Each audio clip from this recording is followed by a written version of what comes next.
In that moment, Elvis the man was sacrificed, and Elvis the God was born. I'm gonna show you what the real Elvis is like tonight. If you're looking for trouble,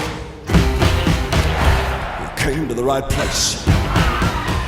First of all, everyone, congratulations on the film. Austin, I want to start with you because as a comic book head, I'm not going to lie, I just adored seeing the Captain Marvel in the trailer. And I know that's, Baz put it in there, but Elvis was kind of a superhero. And I think that's what this film is going to bring to that. Was that something that you really wanted to bring into this? Because he really was larger than life. He really was larger than life. And that's watching it the other night, it felt like a superhero film. Even the way the music would soar at these moments that felt and the superhuman. Graphics too. Yeah, completely. And he was so inspired in his youth by comic books. And him being raised incredibly poor and feeling this desire for the ability to be able to take care of his parents and to break out of that and live the life of two people, being a twinless twin. And there's so many aspects of that. But the tricky thing is that if you just look at that, you only see the superhero, and you don't see the human behind it. And so for me, there are those moments which we get to see in the film of the superhero Elvis, but it's stripping that away and seeing how he is on a day-to-day basis and the vulnerability and the sensitivity that he had. That was what was so fascinating to me. Yeah, and I'm not going to say obviously his music and his talent was his superhero, but if he had a cape, I would have to say it was his sex appeal. And I'm sorry, Austin, I'm going to put this one to Baz, because he framed you very nicely with that camera. And I think you made a conscious effort, because I don't think people realize that was the first time sex got really broadcast into American homes. And there's a moment in the movie where you guys really center in on that. Talk about how you wanted to bring Elvis to the young generation and get these kids that are used to like TikTok and OnlyFans to understand. You don't understand. This is the first time. First time's the thing. And look, it's really important. I mean, the film really is about American 50s, 60s, and the 70s, culture and race. I would say no issue of race, no Elvis. Yeah. Because he's born. He's for a time he spends time in this one white designated house during segregation, black community. I mean, I did all this work. I met the people. I got the story. I only tell the story.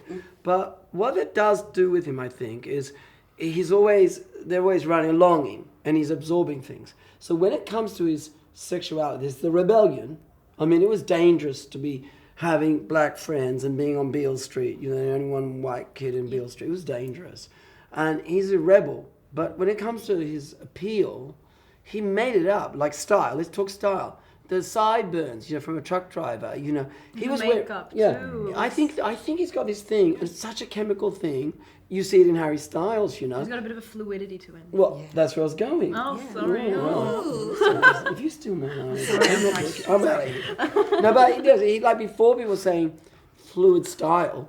He was wearing really, always masculine, but with his lace tank tops tied up. No man in the South would dress like that. No. To take a line that is actually said by another person, but it's real in the movie, I cannot overstate how strange he looked. Yeah. That was actually said historically when he was standing on stage. And what's so crazy coming from the black culture is that preening, that flamboyance, that's what he was borrowing from. And it was so crazy to see it. And then to see how it beguiled the world. And I think one of the best people it beguiled was obviously Priscilla. and that, sexy. And you know what I mean? And obviously just took her essentially from that place of just, keptness of growing up in a military base. I was a military kid and I did that. Right. What was it like talking to Priscilla about that? Because I can only imagine what it was like for her to be so sheltered and then get thrown into the spotlight and then everything that happened afterwards. Absolutely. I mean, we unfortunately during the shooting didn't get to touch base, just with COVID and it was tricky. We haven't delved into the details of her life specifically, but to read her book and to do the research that I did and to lean into those experiences, obviously with empathy and knowledge, and talking to you guys about it as well, because Baz and Austin know everything about everything to do with Elvis, a wealth of knowledge.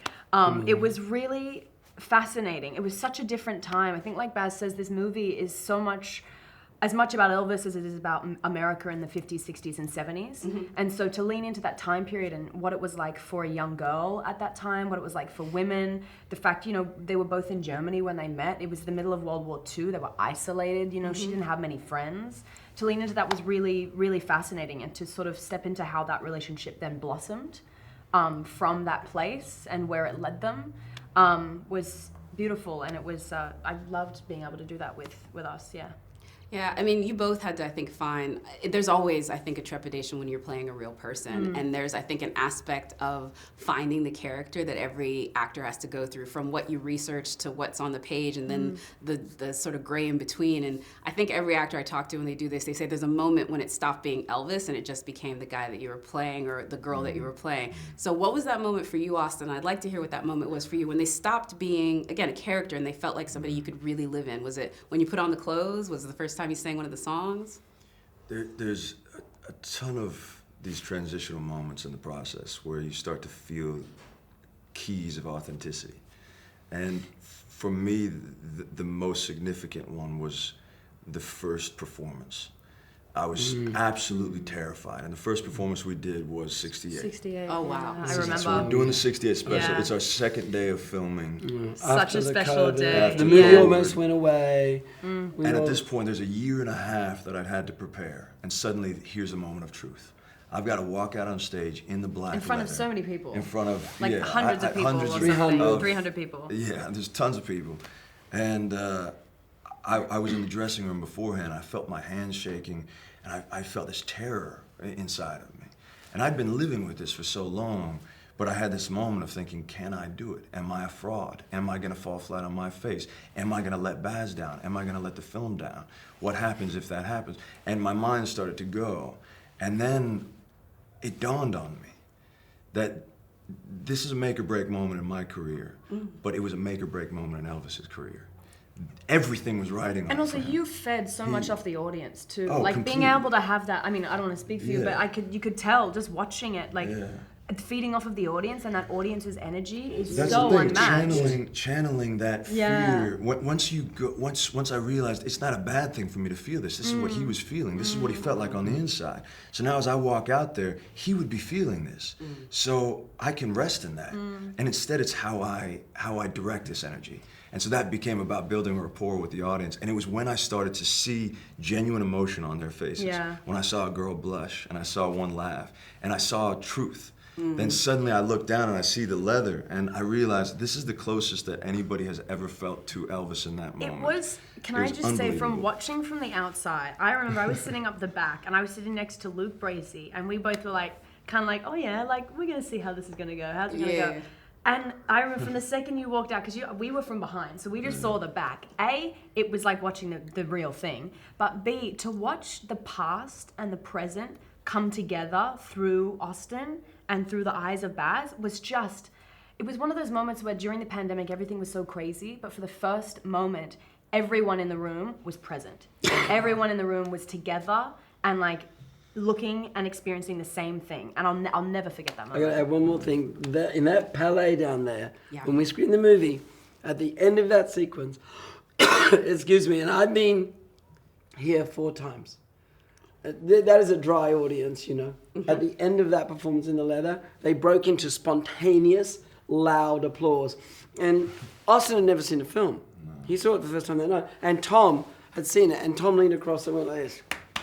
Oh, I love Eating that the dark. so much. But the crowd applauded as if they were at a rock concert. And that was the moment when I went like, we wanted to make a theatrical film, a film to be in the theaters, for people to come back and give them a reason to come back to the theater. That was a theatrical reaction. No, it was absolutely, and that's what you can't fake in any other setting. Like you felt it, it was electric. And I think it visceral. was because, like for me especially, like I grew up, my dad was a huge Elvis fan, huge rhythm and blues fan, but the marriage of the modern elements is really what I think is gonna let folks that maybe didn't know anything about Elvis just get so into it.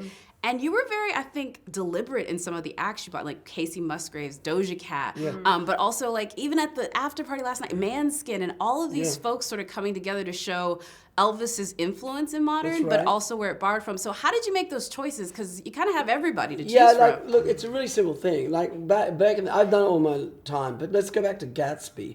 I mean, jazz back then was this visceral black street music that and really edgy, that Fitzgerald puts in the book, and people say, why are you putting that music in there? It's going to be a fad, it'll go away. And he puts it in there. And it's the jazz age.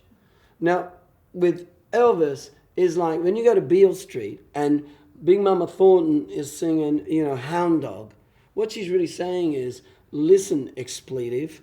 Don't go running around expletive and come back here expecting expletive. Expletive the road, Jack. Right? But Just like that. Yeah, Yeah. but the language that she's singing is charming. Yeah. You know about a hound dog. Like any young person going to go, is it about a dog? I don't know. Right? Doja Cat. We start with Shankar, that's a whole other story. Brilliant, singing gospel in the churches we're recording in. Would you like to come and play Big Mama Thornton? Yeah, blessings. Would you like to come and do a record with Doja Cat? Blessings. Would you like to come to Coachella and come and have a giant silver robot? Blessings. You want to be in a clip with, Doja Cat? Coming soon. Blessings. Right? But she's not Big Mama Thornton, Doja Cat. She's translating the language so that a younger person gets what Big Mama Thornton's singing about. So it's the same device. And I don't do it a lot. There's a lot of classic Elvis. Austin sings the young Elvis. There's real Elvis. But there is this translation device so that you not only understand what it was, but more importantly, what did it feel like? Yeah. And I'm glad you brought up the voice, because that was the part that sort of blew me away, because a lot of the footage that folks have seen already is the very early Elvis from the performances that's in the trailer. It's what we got to see at CinemaCon. It's literally what has lit everyone up from the minute they've seen this film was coming.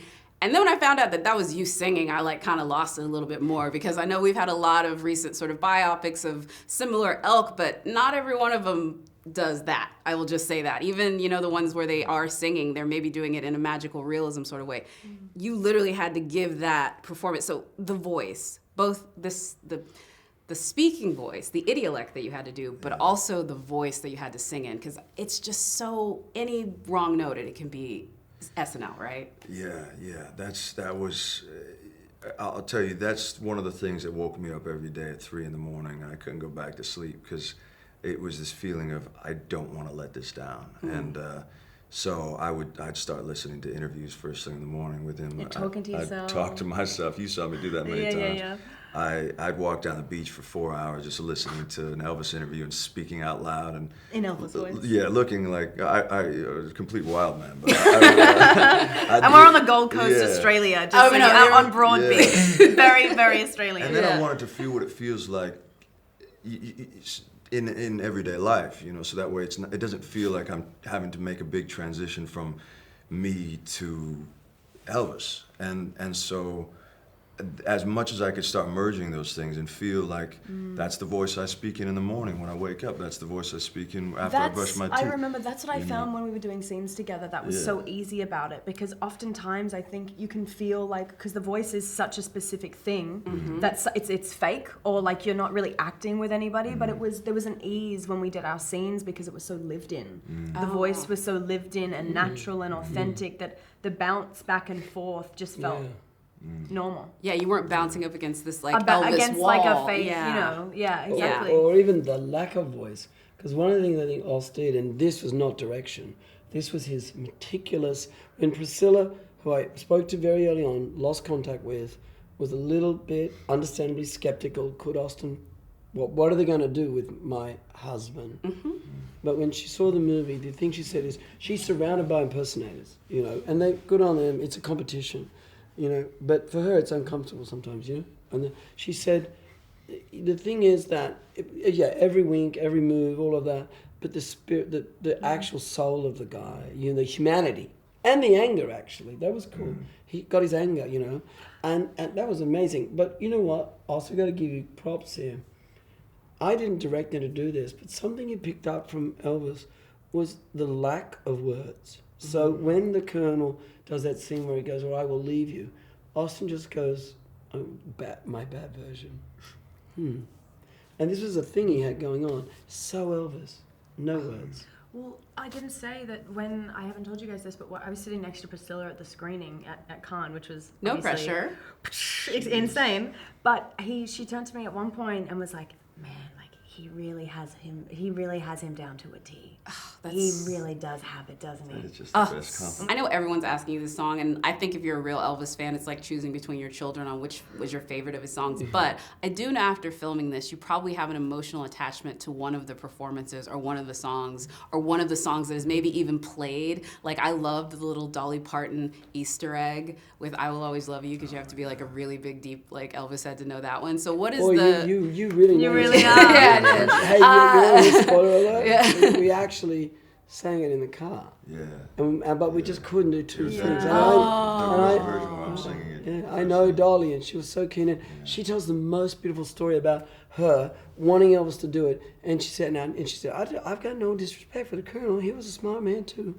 But I said, Colonel, this is my legacy for my children. You know, I just love Dolly. Oh, I love that so much.